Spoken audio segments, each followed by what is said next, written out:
Welcome to a play-by-play review. I'm your host Henry, and it's time to talk about some Metroid, because I don't think I've done that before on this podcast. If I did, I kind of forgot, and we're just doing this over again. But yeah, I don't think I have, and I do like Metroid a lot. I played all of the games, not including the original Metroid 1 and 2, because I think I can do the original Metroid on NSO now, but I've played all of the mainline ones and all the Prime ones. I have beaten all of them except for Metroid Other M, which I played about an hour of and then never went back to because it's kind of terrible. Um, but it's a very fun series. I like the Metroid series a lot. And I'm going to kind of go over what happened. So this is full spoilers ahead for most of the games. They're not very story heavy except for Other M. That's leans a lot into the story, but spoilers on kind of like the basics on all of them, because that's what I'm going to kind of touch on. I'm not going to go over like all the power-ups you get and like all the bosses you face, because that would take way too long and also not really be all that interesting. But I'm going to kind of go over like what games are what, the timeline, since the timeline is actually pretty easy to follow, and kind of who Samus is, like what her story is and all that, and some of the things that I like about the games. So we start off not really with the game, kind of. We kind of start off with the manga. There was an old Metroid manga that covers Samus's childhood pretty much, and is sort of non-canon, but also like a lot of the stuff that happens is referenced in the games, especially Metroid Zero Mission. So basically everyone just kind of treats the manga as canon for the most part, or like the gist of what happens in it as canon. So Samus is born on an Earth colony known as K-L2. I'm also using the Metroid wiki to help me with some of the names because I don't remember everything that happens. I remember most of it, but not everything. But so Samus is born human, little girl on a mining colony, out in space, and basically she's living her life as a child. And then space pirates show up. Space pirates are a recurring enemy throughout basically the entire series. They just kind of mess everything up. And a particular space pirate known as Ridley, who's this giant purple dragon, is the best way I can describe it. He's also just a very annoying, very mean person to Samus. He just kind of like exists to make Samus's life absolutely miserable. So Ridley shows up and kills Samus's parents, just kind of like that, doing what all good villains do, and often the parents, which is not a good thing for Samus. I don't know why I'm phrasing like that. I'm just kind of a little scatterbrained. But yeah, so Ridley kills Samus's parents, leaves her alive, though, which would prove to be a mistake in the long run. But he was raiding the mining colony for like fuel or something that they were stockpiling. And yeah, so unknowingly, Ridley kind of created the woman that would eventually wind up killing him multiple times, because you fight Ridley a lot in these games. There's like 4 different versions of Ridley off the top of my head. And so, yeah. Not a good idea in the long run. But so Samus eventually becomes the sole survivor of the space pirate attack on her colony, and then a group of Chozo show up. So Chozo are a big race that we don't usually really see all that often, but are ever present. They're these basically bird people is the best way I can describe them, and also very, very highly advanced, technologically advanced, I should say. A lot of them are scientists, and usually pretty peaceful. So a pair of older Chozo show up. One of them, Old Bird and Gray Voice, are their names. They basically show up and adopt Samus, is the best way I can describe it. They're just like, child, we shall parent you now. We are your new parents. So yeah, Old Bird and Gray Voice take Samus back to their planet of Zebes, or Zebes. I know it's actually pronounced Zebes, but I just kind of, Zebes is always a fun way to pronounce it jokingly. But yeah, they have their own little place on Zebes that they take her. They infuse her with Chozo DNA, so she becomes stronger and is able to like interact with all the Chozo stuff. They train her in the ways of the Chozo, so she becomes very athletic, very strong. Give her a power suit, her iconic suit of armor, and all that. So Samus starts to become the Samus we know and love. So that's kind of the basics of her like backstory. That's covered in the manga. We then go to briefly touch on stuff that's covered in Metroid Other M, since that deals a lot with Samus and her past, in flashbacks and all that.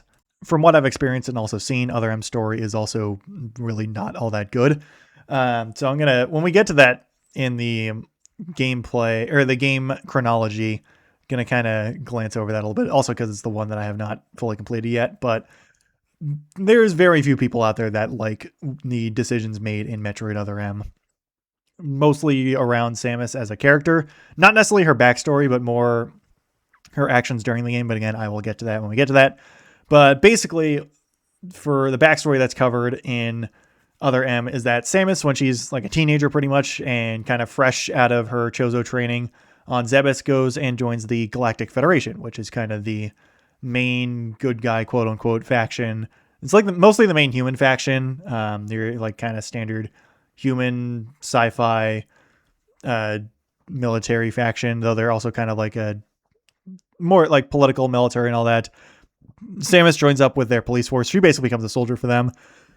Winds up meeting a guy named Adam Malkovich, who becomes her commanding officer, who's this kind of like hardline military commander. Is like respects Samus a lot, and they have like a whole dynamic that gets explored a whole ton in Other M. It's a whole thing. But basically, Samus kind of serves under Malkovich for a couple years until there's a mission where I guess like he sacrifices his younger brother to save a bunch of people on a ship. Samus gets a little disillusioned with it and eventually quits and becomes a bounty hunter. That's the very, very long and short of that. There's more stuff that happens in relation to Other M, but the very basic of it is that she's a soldier for a bit, serves under Malkovich, grows to respect him, but also doesn't really like his style of leadership in the sense of like sacrificing people for the greater good, even if they're close to you. Because Samus prefers to like, protect everyone as best she can, family and all that as well. So yeah, that's why she quits and becomes a bounty hunter. In this case, bounty hunter is like, I think Japan chose that for the translation because it sounded cool and not because that's like what an actual bounty hunter does. She's more just a standard mercenary. She mostly works for the Galactic Federation, just like not as a soldier, but more as an independent contractor, essentially. And she'll just go around doing missions that she wants to take on. And the first one, her first big mission that we see in game, essentially, is what happens in the course of the original Metroid, as well as its remake on the Game Boy Advance, Metroid Zero Mission. So Samus winds up going back to Planet Zebes as it has been taken over by space pirates, including her old nemesis Ridley. Though Ridley is not the overall leader, that is actually Mother Brain. And Mother Brain, I believe, has actually kind of been hinted at that she was a former Chozo like supercomputer that went rogue and just started kind of killing everything and wanted to like take over the world or take over the galaxy. I don't know. Mother Brain's just kind of evil. But I think she's like a Chozo creation because the Chozo just kind of do that sometimes.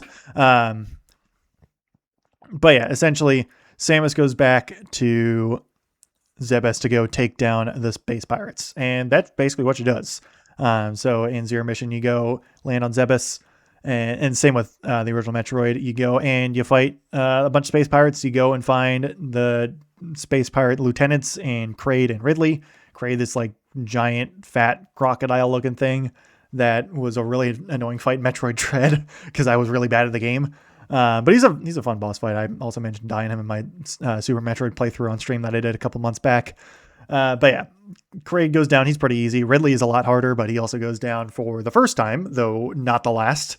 And then eventually Samus finds Mother Brain and basically a giant floating spiky brain in a jar that shoots eye lasers and stuff. And Samus blows up the tank and the Mother Brain. And then the base self-destructs and Samus is able to get out of there.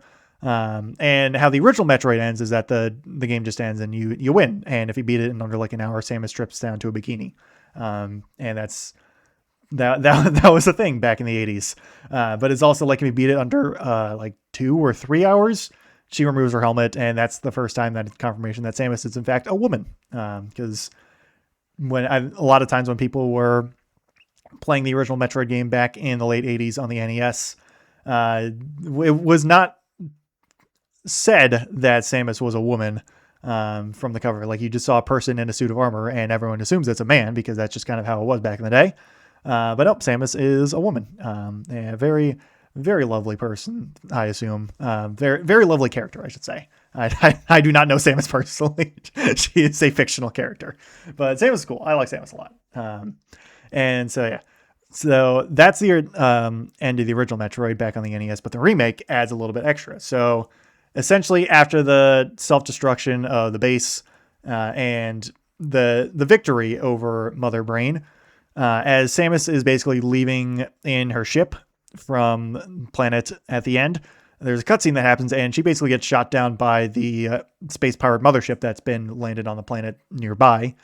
So she crash lands, her suit gets damaged and basically destroyed, so she loses it, and she is reduced to her Zero suit, which is basically the blue bodysuit that we see a lot now. It's the Zero suit Samus from Smash Bros. It's basically what she wears underneath her armor.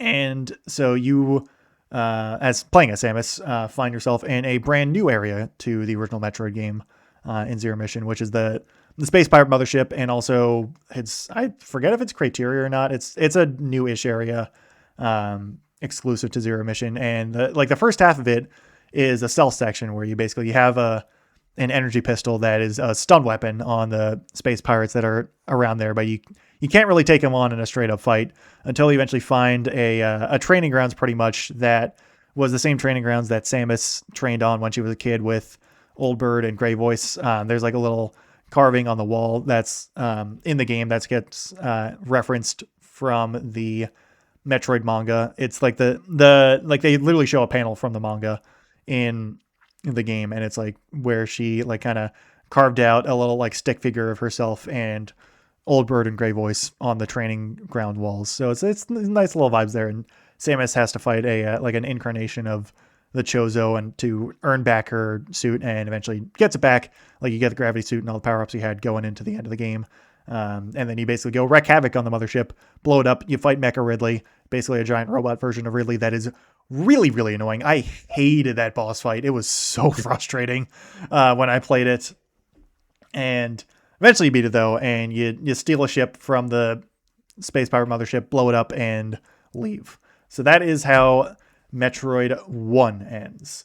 And I think the main timeline goes straight to Metroid 2, The Return of Samus, or Metroid 2 Samus Returns, depending on which one you want to play. I believe Metroid 2 Samus Returns is the original one on the Game Boy, and then Metroid Return of Samus is the remake on the 3DS.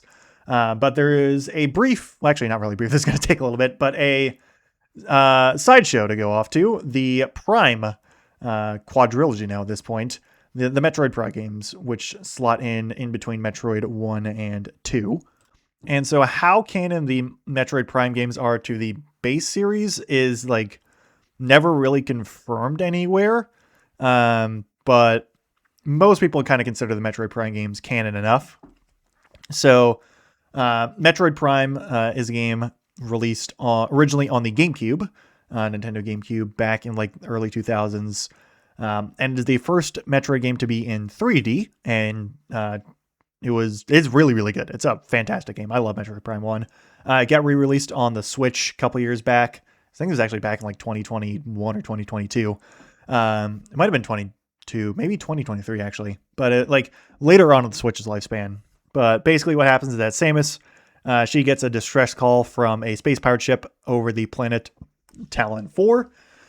The space pirate ship is the frigate Orpheon, which is also a stage in Smash Bros. So Samus lands there and goes to investigate because she's kind of curious, and also space pirates, so she wants to go and make sure they're not up to nefarious business, which they are. I also never really mentioned what a Metroid was. I'll go over that in a sec. I just realized that because that's kind of a thing that is pretty important. But anyway, so. I'll get to that in a sec. So on the frigate, there's basically a bunch of parasites that Samus finds, and eventually she goes and finds the parasite queen which is kind of taken over the frigate, which is the parasite queen was being experimented on because it was a research vessel. So she takes down the parasite queen. That as she's leaving the ship, Samus gets ambushed by Meta Ridley. I believe it's Meta in this case, not Mecha, but Meta Ridley, who shows up and knocks her into a wall, which disables most of her power-ups because that's a very common trope in the Metroid games is that Samus starts out with a good chunk of her arsenal, then something will happen and she loses basically all of it. So it's basically a way for the game to start you out at, step zero pretty much. And so you can like continue to get, so like you have to re-get your missiles and your space jump, and all your different beams and all that. So you're not immediately starting out as super powered Samus when lore wise you probably should be, but it's for gameplay reasons. But yeah, so Samus loses all of her stuff, and then she makes it out of the frigate before it explodes. Then she flies down to Talon 4 because she's sensing more stuff going on, more space pirate shenanigans. Ridley's also down there, so she's going to go take them down.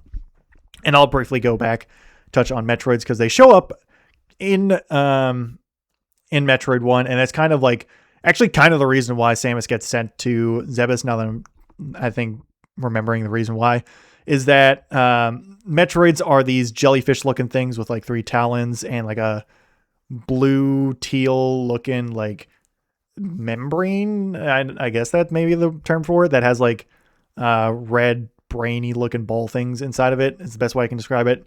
But they are these creatures that they're basically parasites is what they are. And they are very strong, can kind of be controlled. The space pirates, like Mother Brain and Space Pirates, had a bunch of Metroids in their facility on Zebes, and we're trying to like weaponize them pretty much. And that's the reason why Samus gets sent out to Zebes, is because the Galactic Federation was kind of scared of what the Metroids could do in the clutches of the space pirates. So she goes to go take him down. Also learn during that time that Metroids are weak to cold temperatures. So any sort of like ice beam that you usually get, or ice missiles in Metroid Fusion, that always does basically super effective damage, to use the Pokemon term, on Metroids. And they are a recurring enemy throughout most of the games, nearly all of them. But yeah. So also the namesake, obviously, for the game. So anyway, back to Prime 1. So on Talon 4, Samus goes around. Talon 4 also happens to be a world of Chozo inhabited, so there's a bunch of Chozo ruins to go explore. But basically, Samus goes around fighting space pirates, collecting a bunch of Chozo artifacts to eventually open the central temple to go down and investigate something. She also, while you as the player, I'm going to kind of probably switch between referring to Samus in the third person and also the second person as the player when you're playing through this. But basically, when you're going around exploring, you eventually find a place called the Phazon Mines, and Phazon is a material that is a key component of the Prime trilogy, the first 3 games at least. And so basically the gist of it is that Phazon is this like super space uranium, is the best way I can describe it. Like super space radiation is what Phazon can do. And the space pirates have been mining it on Talon 4 and trying to exploit it as best they can, because it's like this new mysterious material that seems to be really useful in a lot of things that they don't exactly know what. But like Phazon can like superpower their own troops, though they kind of go crazy as well. The Omega Pirate is this like Phazon infused boss that you fight towards the end. But basically at the end of it, once you get all of the, I think it's like 12 Chozo artifacts that are scattered about the map, you go to the central temple and then you use them, and then Meta Ridley shows up and you fight him. And I really got really annoyed at that boss fight because it was really tough. I was also not as good of a Metroid player back in the day when I played it. But eventually you beat Ridley again, and he kind of just dissolves into nothing, only to show up again at Metroid Prime 3. But anyway, Ridley's gone for the moment. And then you go down into the impact crater, which is basically, you find out that a giant meteor full of Phazon one day impacted with Talon 4 and just kind of just screwed up the planet pretty much. And the Chozo researchers that were on there kind of like died out from it, or left as well. One of the two. Phazon just kind of messes everything up. And eventually you go down and you fight basically the core of the Phazon meteor, which is titled Metroid Prime, funnily enough. And that's the final boss fight. So you fight Metroid Prime, who releases a bunch of like these Talon 4 versions of Metroids as well, which are like basically Metroids infused with Phazon, and they're really annoying to deal with. I despised fighting those Talon 4 Metroids in Prime 1. They're just so frustrating, and they're just damage sponges and just really annoying to deal with. But anyway, at the end of boss fight, Samus, who's in her Phazon suit, which is like her super powered suit at the end of the game, fights Metroid Prime, and it's like weird, like wispy face core thing. The best way I can describe it. But eventually, after defeating that with her hyper mode beam, um, her Phazon suit basically gets absorbed and like neutralized by Metroid Prime to defeat it, and it seems to die out, and Samus wins and all that. So the Phazon has been cured from Talon 4 and is all good, and so Samus leaves. She completes her mission, did her investigation and all that, and defeated Metroid Prime. But in a sort of post-credit scene, sort of the Phazon that's kind of like the remnants of her suit starts to like bubble and reform and form into none other than Dark Samus, who becomes the overarching villain of Prime 2 and Prime 3. And we go straight into Prime 2 since the Prime trilogy takes place, like the entire Prime trilogy takes place basically one after another and in between Metroid 1 and 2. There's also, I believe, Metroid Prime Hunters that happens kind of around this time. That one's more non-canon than the others, but it does introduce Psylocke, who's another bounty hunter with Samus, though he's a lot edgier is the best way I can describe it. Really does not like the Galactic Federation at all.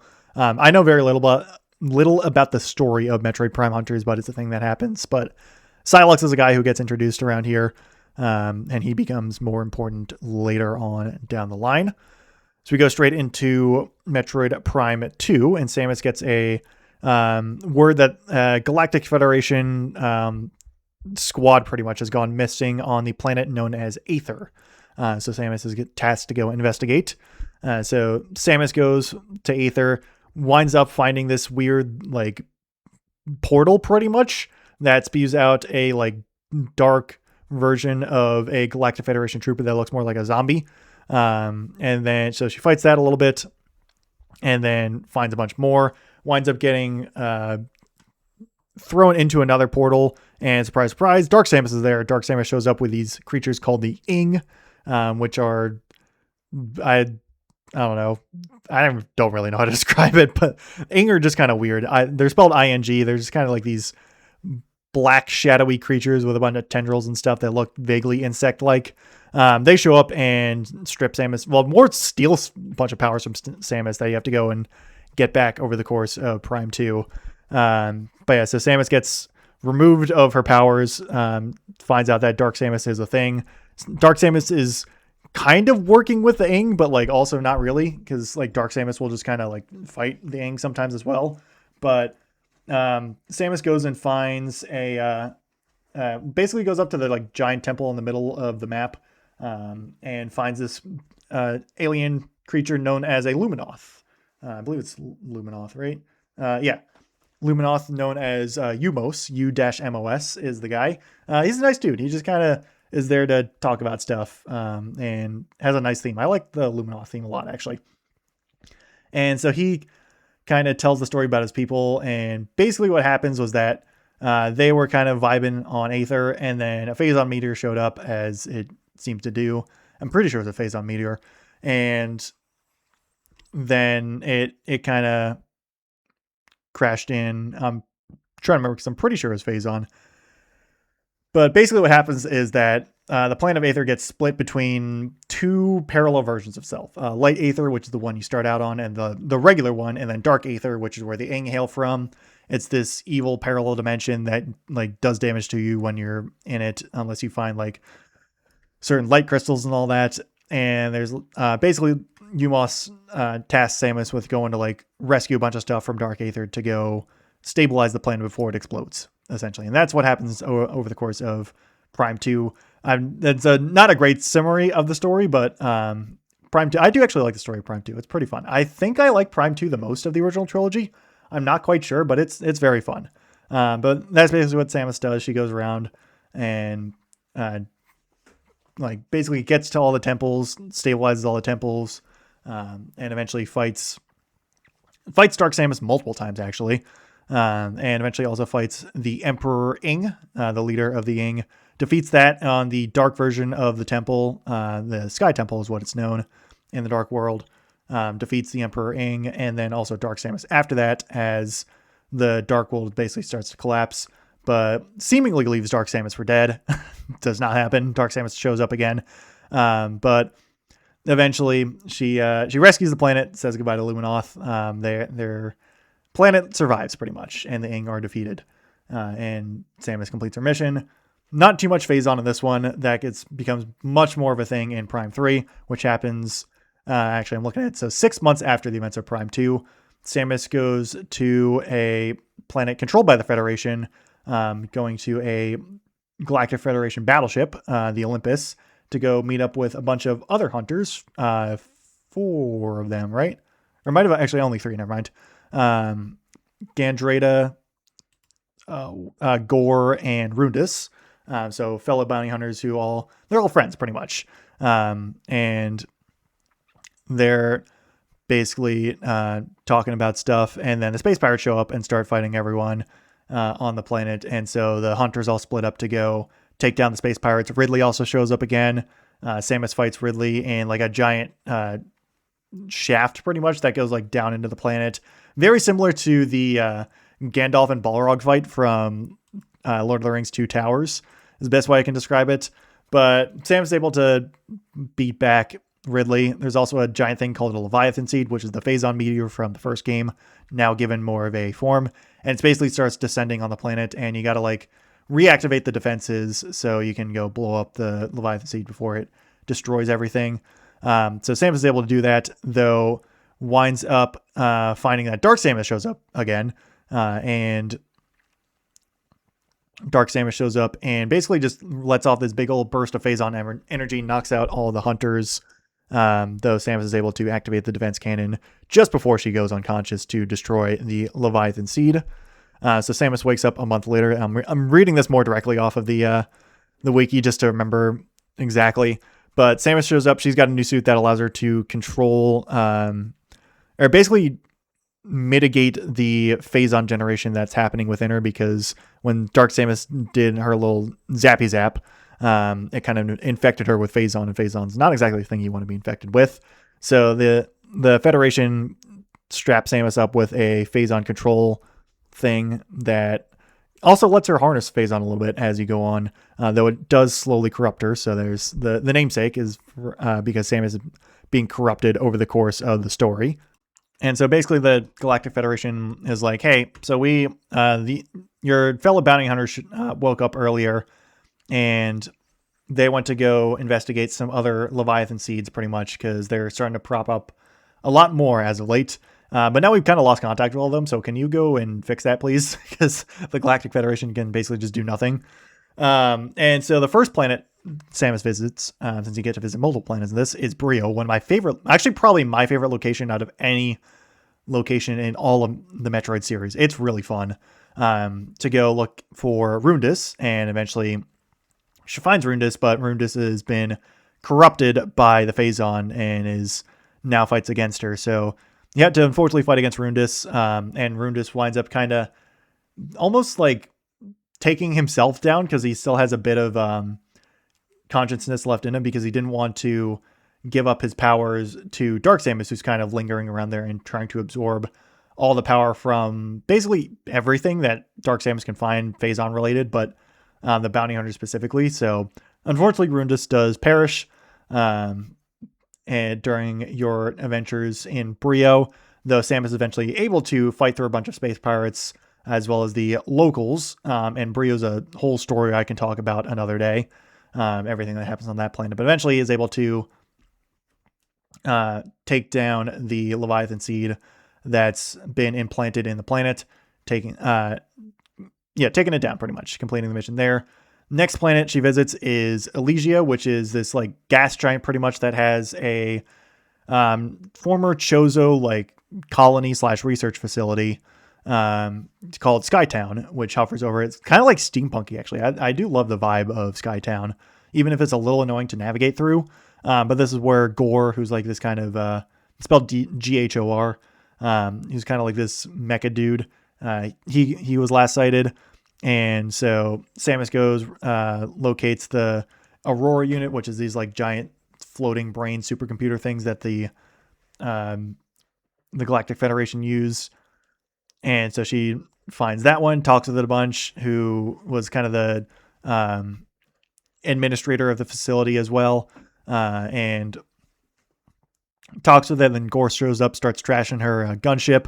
So Samus has to go back, fight Gore, who's also fully corrupted. And so Samus winds up taking down Gore, gets the plasma beam from him as well, which is always really nice. And you do the same thing pretty much. It's very, very same format. You go, you fight the corrupted hunter, you go and take down the shield generator protecting the Leviathan seed. Then you go and destroy the Leviathan seed. I believe you fight Dark Samus at this point during the end of the Elysian segment. I'm pretty sure it's Dark Samus. I don't remember for sure, but I think it is. But eventually you win and you blow it up. And then there's also a brief, sort of optional, but also not really.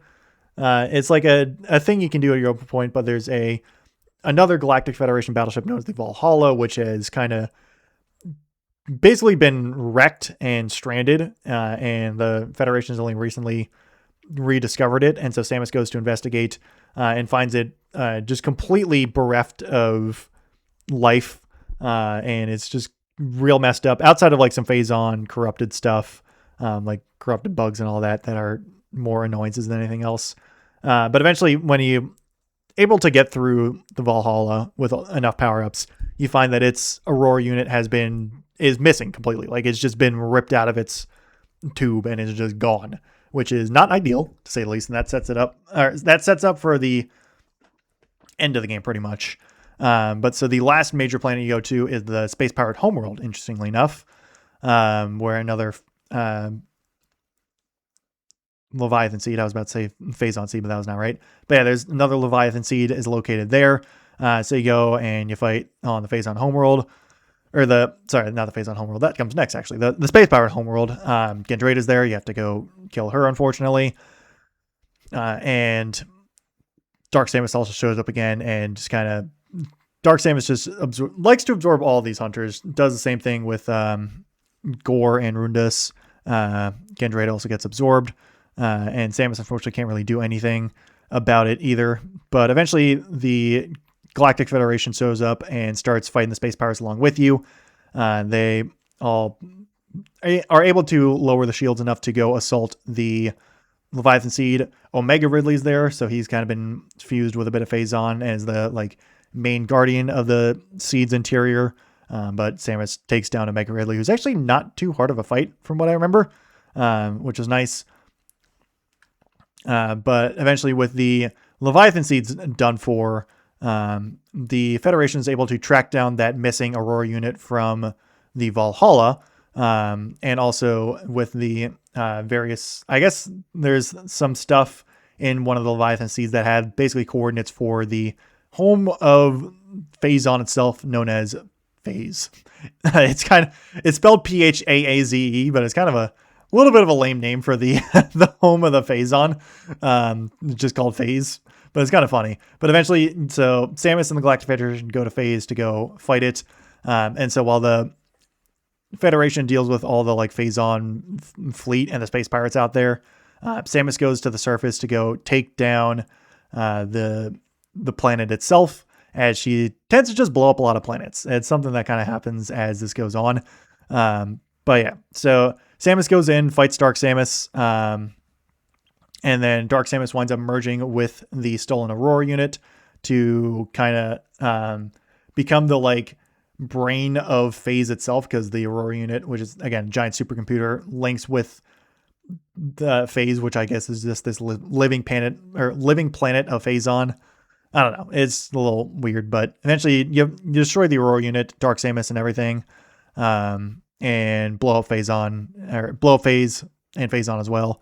And yeah, Samus wins. Psylocke also shows up in the post-credit scene. He's just kind of there, which would not be paid off until 20 years later when Metroid Prime 4 comes out. But yeah, that's the gist of it, of Metroid Prime 3. It's a very fun game. I'm not sure if I like Prime. I honestly don't know which of the original Prime trilogy I like the best, because they're all good in their own right. But I do like Prime 3. I like all of them. They're fun. Briefly, we'll touch now on Metroid Prime Federation Force. It's a thing. No one liked it when it came out because it just came out at a very inopportune time during the down period of Metroid in the 2010s, post Metroid Other M and pre Metroid Dread, and also even like pre Metroid Return of Samus, or Samus Returns. Sorry, Samus Returns is the remake.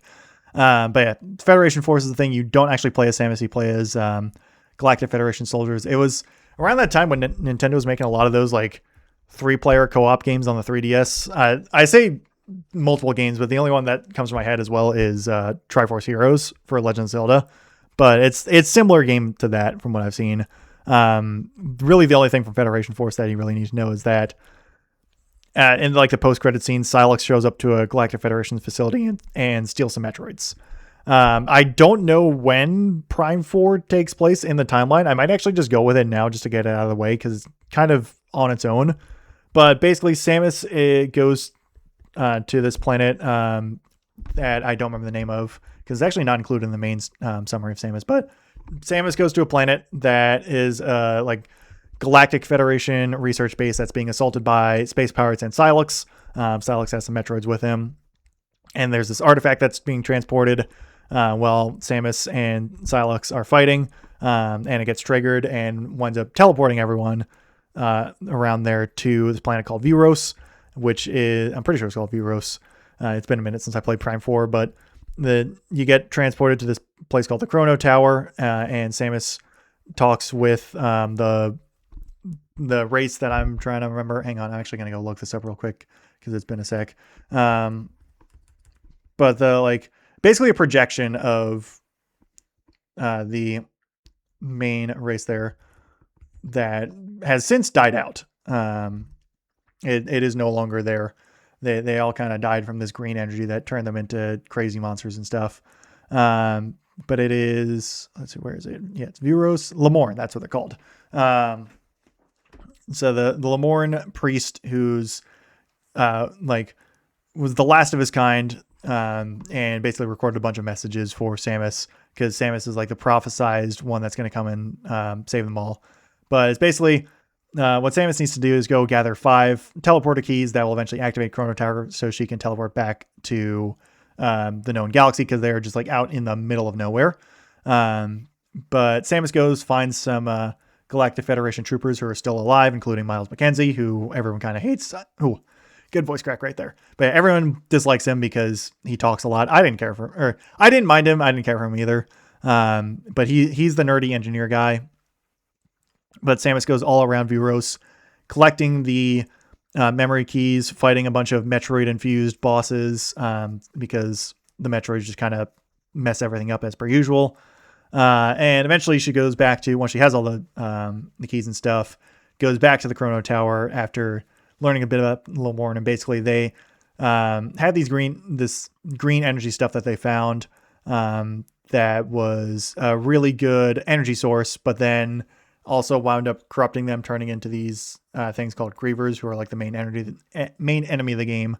And there's some other stuff as well. I forget exactly, but not super important for the actual story. It's just more world building than anything else. But eventually, when Samus goes to activate the teleporter, Sylux shows up, and you have to fight Sylux. And eventually, you win, and it seems like Sylux is done. But then he shows up again, kind of messes everything up, and the 5 Galactic Federation troopers that you had saved and found pretty much wind up basically stalling Sylux and allowing Samus to escape through the teleporter back to the known galaxy pretty much. And Samus winds up planting a memory fruit, which is this thing that the Lemorn created so they can kind of, their legacy can live on pretty much. And presumably there's going to be, like, if there's a Metroid Prime 5, the story will continue because Sylux is definitely not his story is not done. He's definitely still alive. And you get a little bit of Sylux's backstory very briefly, is that he was at one point a Galactic Federation soldier who I guess just kind of grew disillusioned with the Federation and also doesn't like Samus because like she just kind of like showed him up, and also like, I don't know, he just really doesn't like Samus for some reason. And so we'll probably see more of him next Metroid Prime game if there's another one. But now we can finally get back to the actual main story. So yeah, that's the 4 Prime games done. That's basically the entire Prime section done. Now it's back to the main stuff. So now we go to Metroid 2, Return of Samus, which came out for the Game Boy, just the Game Boy, I believe, not the Game Boy Color, because it was in black and white. Metroid Samus Returns is a remake of it on the 3DS. And so basically the mission for Samus is that the Galactic Federation shows up and they're like, hey, Metroids kind of suck. Let's go get rid of them. We need you to play Exterminator. And so Samus goes to the home planet of the Metroids, where they seem to originate from, known as SR388. And that's basically the goal, is you got to go kill all the Metroids. And that's what you do. You kill all the Metroids. It's a pretty simple game. I'm not the biggest fan of Metroid 2, if I'm being honest. You go and fight like the baby Metroids, which are the Metroids we've seen, the jellyfish looking ones. Those are the baby ones. And then you go and fight like basically more evolved Metroids is the best way I can describe it. They get bigger and more annoying to fight. And like in the remake, you fight some other bosses as well. You eventually fight Ridley at the end, as after Samus fights the Queen Metroid, which is the leader, well, basically the one that's kind of reproducing and creating new Metroids pretty much. Samus takes down the Queen Metroid, and then there's this little tiny baby Metroid, the baby. I'll get to that in a sec. It hatches out of an egg nearby and is kind of like, sees Samus like, you're my mom now. And Samus like, oh crap, I can't kill this thing. Because, you know, she was an orphan. She sees an orphan now. And she's like, I guess I'm a mom now. And she takes the baby with her. And in the original game, you just kind of go back up to the ship and you're like, hey, I have a baby now. We can go. And in the remake, a version of Ridley shows up because Ridley's not dead, and fights Samus over the baby, and Samus beats Ridley. And so, Samus flies away and winds up, taking a baby with her for all of like 5 minutes before dropping the baby off at a, Galactic Federation research station known as the Ceres Space Colony, or Ceres, I don't know. I never know how you pronounce it, but that space colony, which leads directly into Super Metroid, which happens not too long after the first game, not long after Metroid 2. And so some unknown amount of time after Metroid 2, though I don't think it's all that long. The opening voice clip is basically, the last Metroid is in captivity, the galaxy is at peace. So Samus has dropped the baby off over at the space colony, and then basically she leaves, almost immediately gets a word that the colony's under attack, goes and finds the space colony broken into. The researchers are all kind of dead, and she goes and finds the baby, and then Ridley shows up. And it's very funny, like recontextualizing this opening of Super Metroid with the ending of Samus Returns, because it's like Samus fights Ridley, beats him, takes the baby Metroid over to the space colony. Then Ridley basically immediately shows up again to kidnap the baby, and does it this time. It's just really funny. But Ridley winds up going back to Zebes, which is another thing that I find funny about Super Metroid, is that the story of Super Metroid just kind of invalidates what happens in the first game, because like the base that the Space Pirates used in the first game gets rebuilt. Mother Brain's still alive, Ridley's still alive, Kraid's still alive. Like, nothing sticks from the first game pretty much, which I just find funny. But yeah, Super Metroid, you go back to Zebes, you go back to that same spot as you were before. It's actually kind of interesting that you wind up taking an elevator down at the start of the game to Old Torian, which is I think it was Old Torian pretty much. It's now at that point, I think it was Brinstar at that point. But it's basically like the spot where you fight Mother Brain at the end of the first game. Now reacting, you have to like progress through that down to eventually find like loop back to where you find the morph ball again. Same spot as it was the first time around, as well as some missiles. So it's like cool little connection there. So you go back and you basically in Super Metroid, which I did stream on my YouTube channel, Henry the Host. It's all one word. I did that a couple months ago. I'm currently streaming Final Fantasy VII Remake. Getting pretty close to the end of that game as well. But anyway, you go through, you fight through Super Metroid. You defeat Kraid again. You defeat Ridley again, this time for the most part for good. Pretty much for good at this point. As well as other bosses in Phantoon and Dragon. And eventually after defeating Phantoon, Dragon, Kraid, and Ridley. The way opens to Mother Brain again. So you go and down into New Torian, pretty much, which is like the lair of Mother Brain, is what the area is called. You find some actual Metroids. There were like Mocktroids, which are these like Metroid-looking enemies that weren't actually Metroids in Meridia, an area that I absolutely despise. But yeah, you find actual Metroids because Space Pirates are basically just doing the same thing they did beforehand. But Samus is able to, at that point, she's decked out enough that Metroids aren't all that much of a problem. And goes through and eventually finds none other than the baby Metroid again. Though the baby is a bit more grown up this time around. And actually winds up nearly killing Samus because it doesn't realize it's Samus at first. Because it is a beefy Metroid, I might add. And it winds up latching onto Samus, doing its usual parasite thing. Brings Samus basically down to 1 HP. And then is like, oh wait, this is my mom. And winds up giving Samus all of her energy back and kind of goes away. And Samus like, well, that just happened. Then goes into the Mother Brain lair, fights Mother Brain, defeats Mother Brain, seemingly, with her brain in a jar again, blows up the brain in the jar, and it's like, hey, we did it. And then Mother Brain stands up. She basically grows a giant like T-Rex body is the best way I can describe it, and kind of kicks Samus's butt. It's, like, it is not even close.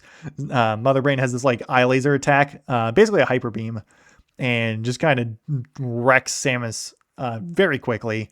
And Samus is on her last leg. She's on her knees, looking ready to go down. And then the baby Metroid shows up again and latches itself onto Mother Brain and starts draining Mother Brain's energy, though Mother Brain is able to knock it off and deal critical damage to the baby, and winds up blasting the baby with a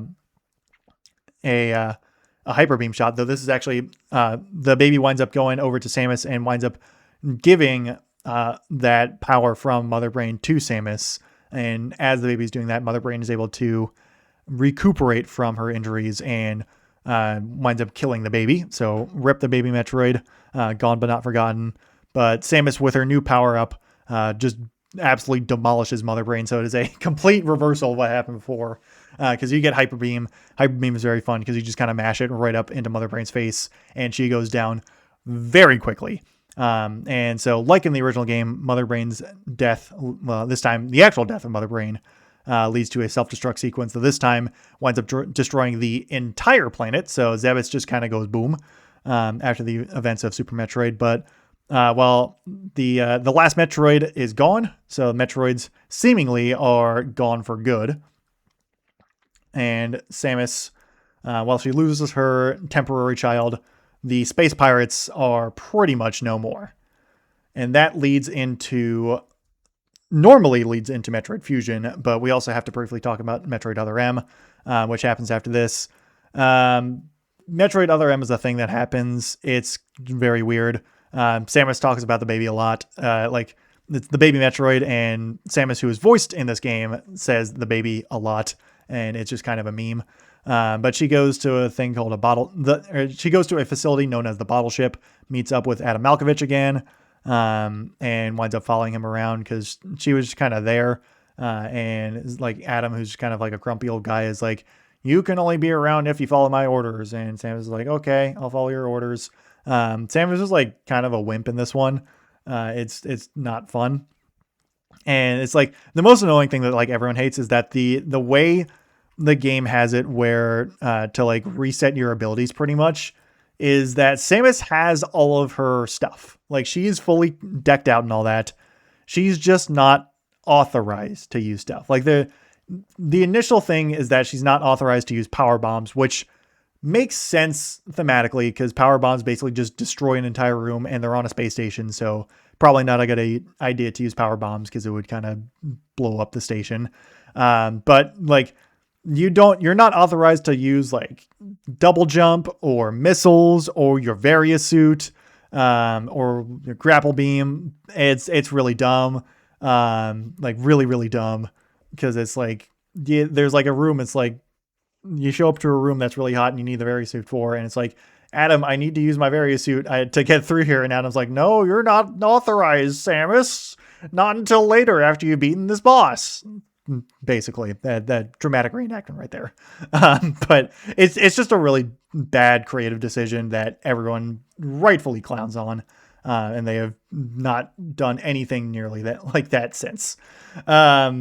But yeah, the bottle ship is the thing. I think Adam eventually winds up dying as well, or like he stays on the station to like blow it up or something. I don't know. I haven't beaten the story again. But yeah, it's a thing. You fight like a bunch of bosses from previous games, and actually you wind up fighting a couple bosses from Fusion, which chronologically doesn't happen until the game after this. So it's kind of funny. Like you fight Nightmare, which is interesting, which is an iconic boss from Metroid Fusion, because it's just weird as hell. I don't know what's going on with Nightmare, but it is something. But anyway, we'll get to Metroid Fusion now, because Other M just kind of sucks. But so Metroid Fusion happens sometime after Super Metroid, but basically with the galaxy free of Metroids and seemingly at peace, it is not at peace. SR388 kind of has a thing happen. And so as the Galactic Federation, as a research team, is kind of investigating something, they find this mysterious organism, life form thing, that is they're like confused on, and Samus shows up to go help out with the investigation, and this mysterious organism known as the X parasite shows up and latches onto Samus and nearly kills her. Well, it latches on to her first, and seemingly nothing happens. And so Samus kind of continues on. It's like, well, that happened. I don't know what's going on. But then as she's flying back in her ship, basically she has like a heart attack, is the best way I can describe it. Because the parasite, to quote the wiki, infested Samus's central nervous system, causes her to fall unconscious, and her gunship crashes into an asteroid belt. So rip her gunship that she had for forever. Though she's able to eject and winds up being taken in by the Federation. They have to basically extract her out of her suit, since the suit is basically being taken over by the SAX or not the SAX, that comes out, the X parasite pretty much. And so basically what happens is that Samus is given an injection of Metroid DNA, because as the Galactic Federation has been researching, they found out that Metroid DNA, and really just Metroids as a whole, are like the plague to the X parasites. And it's the reason why, since there's no more Metroids after Samus kind of got rid of them all, the X parasites returned. And so Samus gets her new suit, the Fusion suit, which is on the cover of Metroid Fusion. It's the weird like blue gooey one is the best way I can describe it. So Samus gets her new Metroid abilities, which allow her to actually kind of absorb things, as Metroids do, especially X parasites, and she's able to heal from them, though she also gains that weakness to the cold, as any Metroid does. And so Samus winds up going over to a nearby research station on the orders of a Galactic Federation supercomputer that's in her new ship that she has. She also names her computer after Adam, because the computer reminds her of Adam Malkovich. So this is actually the first time Adam shows up in the Metroid series. It's before Other M. Other M just gives him a lot of characterization. But Computer Adam basically gives Samus orders to go help out with this research station that was researching, I think, her old power armor and the X parasite, and it went dark. So, something always goes wrong. Samus has to go investigate. She finds her old suit up and walking, as the X parasite has basically what the X parasites do is that they infect something and they can kind of just create a new, well, sometimes they can create a new version of it, but they just kind of take over its mind, and they spread absurdly quickly.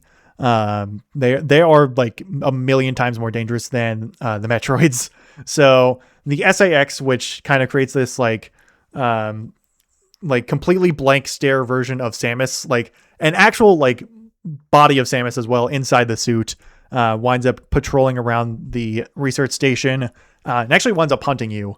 And that's like a big part of Zero missions, that like at random points the SAX will just show up and you gotta run, because the SAX has your full arsenal, including the ice beam and the like plasma beam, wave beam, and all that. So it can shoot through walls, it can freeze you, and obviously, as part Metroid now, Samus is weak to ice, So you gotta run from the SAX, and it is very scary sometimes. The SAX is a really popular part of Fusion, despite Fusion being a bit of for a while, it's kind of the black sheep of the Metroid series because it was a lot more linear um, than the others, especially compared to Super Metroid. So I know a lot of people weren't huge fans of Fusion because of that, though it is still a very good entry. I'm not the biggest fan of Fusion either because of that linearity, but it's still solid. It does it does focus a lot more on an actual story and narrative compared to the others. Like you have a lot of dialogue between Samus and Adam, computer Adam as well, and like scripted sequences with the SAX, like where to encounter the SAX and all that, and some other scripted sequences involving mainly the build up to Nightmare and all that. But eventually, as Samus is going around and trying to like restore power to 6 different areas essentially in the research facility, Samus winds up kind of accidentally breaking into a restricted section where she finds that the Galactic Federation, who's been using the facility, has actually been trying to clone Metroids, which they actually have been doing successfully, despite the fact that the Federation also tasked Samus with killing all the Metroids back in Metroid 2. So it's one of the things that the Metroid series kind of hints at a lot is that the Federation is not all good. There's definitely some parts where they tend to be a little not always the benevolent organization that they seem to be. The SAX also shows up again, releases the Metroids to try and fight them because the Metroids are the predators for the X Parasite, which are normally the apex predators of the galaxy, but the Metroids are, well, they're actually slightly going ahead. Metroids are actually genetically engineered and are more designed to specifically combat the X Parasites. So the SAX releases the Metroids just to try and take them down. Fails miserably at that. Metroids kind of run havoc over the research facility as well. And just everything just tends to go wrong. Samus has to fight both Metroids and the X Parasites. Winds up kind of teaming up with the SAX to fight the Omega Metroid at the end of the game. Also kind of annoying boss fight. But the SAX winds up kind of sacrificing itself to go give Samus all of her powers back. And Samus winds up taking down the Omega Metroid and blowing up the research station and all the research on it. And that's kind of how Fusion ends. There's more to the story as well, a little bit here and there, but that's the basics of it. Another explosive ending as well for Samus. And now we get to the final game, and my favorite game actually of any Metroid game, Metroid Dread.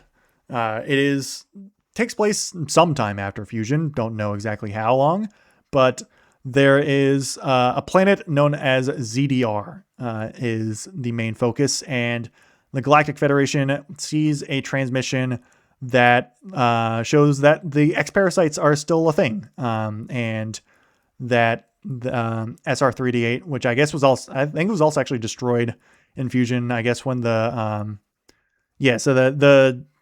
this research station that Samus is on, I guess, crashes into SR3D8 and they both explode for some reason. So all the X-Parasites on SR3D8 go boom. But the X-Parasites also show up on ZDR, some mysterious planet. And the Federation first sends a team of 7 robots known as Emmys, which are these giant, kind of bipedal, kind of quadrupedal. They can be both at the same time. Investigative robots to go investigate, that also just have to be absurdly well armored and extremely proficient killing machines, funnily enough. But so they go there and immediately lose contact. So then they're like, all right, we got to bring in Samus. So Samus shows up to ZDR, and computer Adam is like, you got to be a little careful. Let's go in. And so Samus lands her ship at the planet near an elevator, takes the elevator down to the bottom, and finds none other than a Chozo. This is the first time, actually, I believe, that a Chozo is shown in full glory. And this Chozo, named Ravenbeak, is not friendly. He also kind of kicks Samus's butt, very quickly. He destroys the bridge back to the elevator so Samus can no longer get back to her ship. And Samus loses a lot of her power-ups and just kind of gets humbled very quickly by Ravenbeak, who uses a lot of the same techniques. Like, he's got an arm cannon, he's got like charge beam and all that. It's like Samus might have learned the techniques of the Chozo, but this guy is a Chozo warrior through and through. So Samus starts out at the bottom of the ZDR facility and has to work her way back up eventually to her ship, earning new powers along the way. And eventually, as she gets up about halfway through-ish, also I should probably talk about the Emmy. So early on, Samus finds out that the Emmy are not exactly friendly anymore. One of them that's kind of decrepit tries to attack her. She's able to escape and destroy it, though kind of finds out as she winds up establishing contact with Adam again, or Computer Adam again, through navigation terminals pretty much, that the Emmy have basically somehow been corrupted, like their AI has been messed up, and that they're just kind of on killing patrol pretty much, and will kill anything that comes in their designated zones. And so it's a kind of expansion on the SAX from Fusion, where the Emmys have specific zones in them, and if you go in the zone, the Emmy will start hunting you. All the Emmys kind of react by like sound and like they have like a radius around them that if you get in them, some like the early ones, they react by sight. Later ones react basically just like if you're in the radius, they will start chasing after you. And Samus's normal arsenal cannot do a thing to the Emmys. They have like specific control rooms though, that Samus can go in and take down the mother brain looking control thing, and absorb its power from the actual like brain part. Like it's a full on brain beneath a metallic shell, with her Metroid powers, I might add, because like her Metroid powers are starting to manifest more and more. And so Samus gets more power, and she like kind of overcharges her arm cannon to I think it's called the Omega Cannon. I don't remember exactly, but I think it's called the Omega Cannon. And that has enough power to punch through the armor of the Emmy to reveal its kind of like optical core, like the head pretty much, with a giant eye, and then blast it once to take down the Emmy. And that's the main formula, is you go to an area, get the power-ups, destroy the Emmy, move on pretty much, and activate whatever else is there as well. But eventually, like halfway through-ish, I forget which area it is specifically, but Samus stumbles into an kind of like a hub area almost, and she finds another Chozo, and this Chozo named Quiet Robe is actually a nice guy, and he gives a lot of backstory and explanation, and like exposition and all that on what's going on.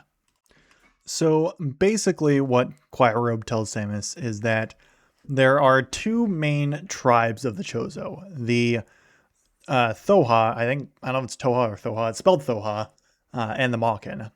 Quiet Robe belongs to the Thoha, Ravenbeak belongs to the Malkin. Basically what they are is that the Thoha are the nerds and the Malkin are the jocks. Essentially, it's the Thoha are the scientists and the Malkin are the warrior tribes, with Ravenbeak as the leader of the Malkin. And they existed not necessarily in harmony, but together enough for a while. And together, they discovered the X-Parasites and wound up creating the Metroids as basically a bioweapon against, like specifically designed to eradicate or really just keep at bay the X-Parasites, because they being the Chozo, rightfully realize that the X-Parasites are a really bad thing to exist and should not exist, because they will basically kill everything if they spread across the galaxy. Because the X-Parasites just spread insanely quickly and can like disguise themselves as pretty much anything. So it's a bad deal. And so like after the events, or basically after the creation of the Metroids, the Ravenbeak and the Malkin was like, hey, we should use the Metroids as like a weapon to go conquer the galaxy and all that. And the Thoha were like, no, don't do that. That's bad. And then Ravenbeak was like, all right, I'm just going to kill you all because you're being annoying.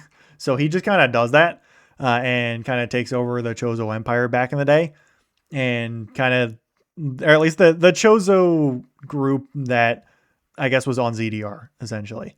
And I guess they also somehow have relation to Samus because when you eventually meet Ravenbeak at the end, it's like he was somehow there with like uh Grey Voice and Old Bird overseeing the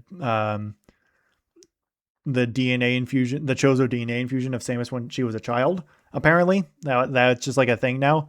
Um, but anyway, it's I think it's that like Ravenbeak also gave um some of like the Malkin specific Chozo DNA um to like his also DNA to Samus. He reveals that towards the end. So he actually calls Samus his daughter because he's like, I gave you my DNA. You are now have a part of me within you or something. I don't know. He's a very creepy villain sometimes. He does not say that specifically. He's much cooler than I am. But anyway, the essentially Ravenbeak was planning on utilizing the Metroids to go like as a weapon to go take over a bunch of worlds and stuff. But then Samus showed up and started killing all the Metroids, and he's like, "Oh, dang it!" um, and so yeah, it was not ideal for him. What got worse was that when he went out to go to SR3D8 to go find some Metroids at one point, um, I don't know if this is. I mean, it was obviously before the events of Metroid Fusion, but he at some point goes to SR3D8 with some Malkin warriors along with him, and one of them winds up getting infected with an X parasite, which they don't realize until they get back to planet ZDR. And then the X parasite winds up just spreading instantly and just infects all of the Chozo except for Ravenbeak and Quiet Robe. So all the Chozo are on ZDR die because of that. Because once the X parasite infects you, you're just kind of done for. Outside of Samus, because she just kind of built like that.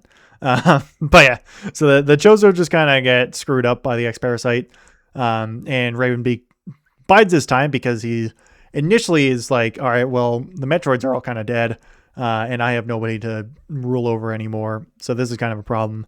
But then he realizes that, like after watching Samus and after the end of Fusion, he's like, wait a minute, Samus has Metroid DNA in her. She's a Metroid now. So he winds up, he's the one who actually sends the transmission of that X Parasite to lure the Federation in and eventually lure Samus in as well, because he wants to just kind of use her as his new Metroid pretty much. He more so he wants the DNA from her, to the Metroid DNA, so he can go make some more Metroids. So eventually Samus winds up going up further up the facility, winds up going to a part of it and accidentally releases the X Parasites into the entirety of ZDR after they've been contained. So all the wildlife gets infected by the X Parasites. Also, after Quiet Robe does his whole exposition stuff, he winds up getting shot in the back by a robot Chozo warrior that's being controlled by Ravenbeak. So S in the chat for Quiet Robe. And Quiet Robe also winds up getting possessed by an X Parasite. So he's still there in a sense. But anyway, Sam is eventually able to make it to the top of the... Well, actually, she makes it back to the surface and then winds up taking an elevator up to the ship that's hovering above ZDR, which is where Ravenbeak's chilling. And it's also revealed that the Atom you're talking to throughout the entirety of Dread, once you hit the planet, or like once you're down onto the planet, not the one in the like opening cutscene on Samus' ship, but the one that's in all the navigation stations, has actually been Ravenbeak the whole time. He's just been masquerading as Atom. And it's like cut off all transmissions between the ship and the facility. So just to like added manipulation on Ravenbeak's part. I cannot talk anymore. It's 2 a.m. I need to go to bed. But yeah, basically after Ravenbeak does this whole reveal of everything, Samus is like, yeah, I don't care. I'm just going to shoot you now. And that you wind up fighting Ravenbeak as the final boss. And it is a really, really, really, really fun boss fight. I love the Ravenbeak boss fight so much. It's just so much fun because it's a perfect like matchup, because Ravenbeak is basically like, he has a lot of the same powers that Samus does. And like both of you are like full power. So it's a huge test of skill. It doesn't like feel unfair really. Cause like early on, some of his attacks are like really hard to dodge. when you're like not expecting them. But like after a couple rounds and just like seeing his attack patterns, it gets really fun. And like the flash shift ability that you get, which like you basically teleports sideways a certain distance. It's like it makes the boss fight so much fun. I love that boss fight. But eventually Samus, who's has like pretty much fully awoken her Metroid powers as well. That was the one other thing that I was like trying to remember. But yeah, basically like as Samus is also ascending the facility, her Metroid powers kind of start getting more and more apparent and more like taking over her mind in a sense. Cause like there's at one point, it also doesn't help that the X parasites are kind of all, after they take over the facility, it's like her Metroid DNA is like must consume the X parasites. And so basically Samus is like, there's a cutscene that happens where she gets ambushed by one of the wild creatures. I don't remember who was infected or not at that point, but Samus goes like I think it's her right arm. Cause it's the one that's not, or maybe it's her left arm. I don't know. It's whatever arm's not in the arm cannon. Which actually would be the left arm because her right arm's in the arm cannon. Like it's like calling to her, and she like immediately goes to like try and just press it on the creature to absorb it, and then stops herself and she's like, "Oh, that's not good," because that's like a base instinct almost, and winds up just shooting the creature instead because it was hostile to her. But it's kind of like it's sort of like a mini arc from Metroid Prime 3 Corruption, where the Metroid DNA is starting to take over more and more. And eventually like the final MU face that has the power bomb ability in it, like all the rest of the Emmys are like the lengthy like chase through the Emmy zone, and then you fight the control thing, and then or like the core to get the Omega beam, and then you got to go blast the Emmy in time. The final Emmy shows up, power bombs you to knock you out, and then goes to do this like skewer attack that's the like one shot kill that always is really annoying and like impossible to dodge. But Samus in the cutscene just catches it with her left hand and just uses her Metroid DNA to just straight up wreck the Emmy and absorb it without even having to do a fight. So it just kind of shows like, yeah, her Metroid DNA is kind of getting insane at that point.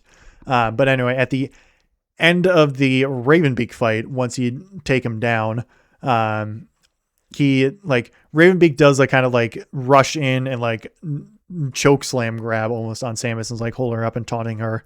But then her Metroid DNA just kind of fully shows up and takes over, and she latches onto Ravenbeak and just starts absorbing him with her Metroid powers.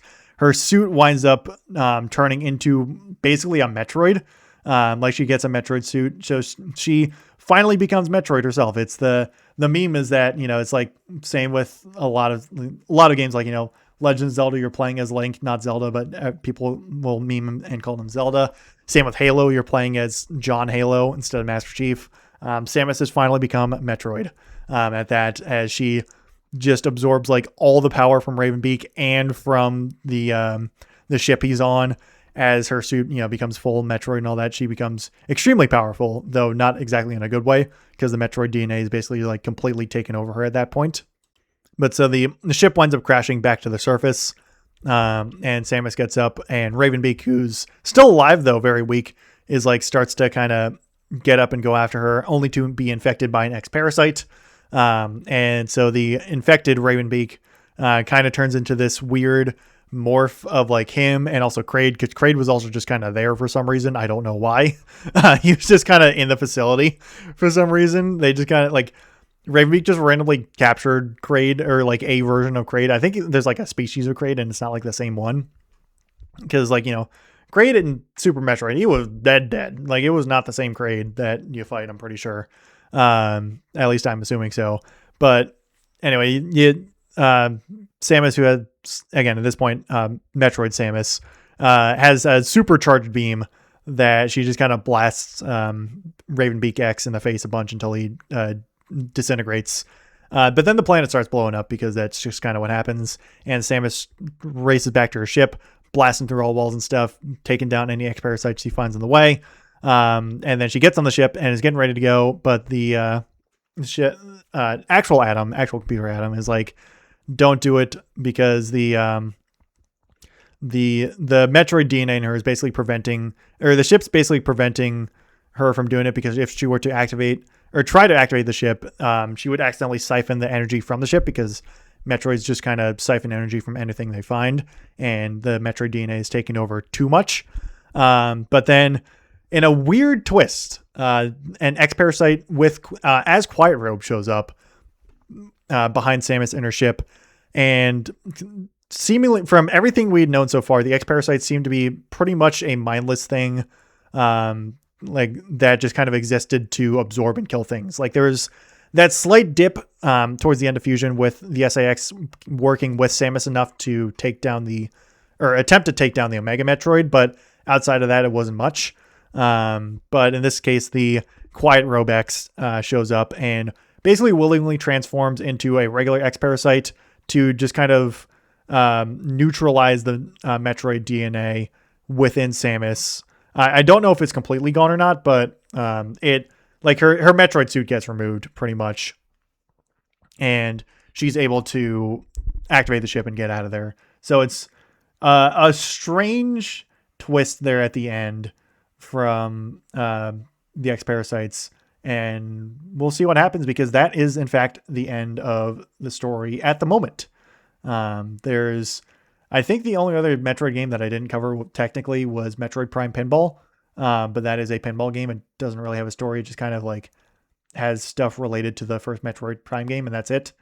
I don't think I'm missing any other Metroid game, but yeah, that is the story as we know it of Metroid through 2026. There's no Metroid games announced at the moment. We haven't seen anything about that. So don't know if and when if it's going to happen. Don't know what's going to go on there. But we'll see. My guess is definitely won't be the last Metroid game, period, but we'll see what happens next. My guess is it will just be like a Metroid 6, because they've just done Metroid Prime 4, and continue the story post Metroid Dread. Though I know the Mercury's team, the studio, had some like layoff issues recently, so we'll see what happens there. But I'm excited for whatever the future Metroid holds, because I like the series a lot. The gameplay is very fun. The story is interesting. But that is the gist of Metroid. And that'll do it. Yeah, I'm going to end this off. I'm going to go to bed.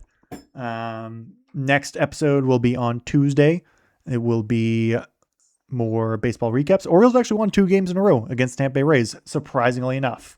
Very close games, very much nail biters. This one went to the extra innings, but the Orioles are now in the playoffs. Technically, if the season were to end today, it would actually be a 5-way tie, I think, or at least it was at one point a 5-way tie for the last wildcard spot, which is kind of crazy. But yeah, we'll see what happens going forward. Orioles still have 2 more games to go against the Rays in this series, in the Trop, and then they have 3 more Friday, Saturday, Sunday next week, and then a Yankees series in between that. They got a tough schedule. But yes, that'll be Tuesday recap in baseball. Next Saturday, I probably will do one, because I had another plan on doing one on something that I'm already blanking on. One sec. I'll remember it. One moment. All right, I remembered. Had to pause the recording for a sec, but I remember now. I was going to do it on Blizzard Entertainment, and like kind of their rise and fall almost. Because I've done multiple episodes on StarCraft before, but they they were the ones who made World of Warcraft, and like the entire Warcraft series, as well as Diablo, and also Overwatch.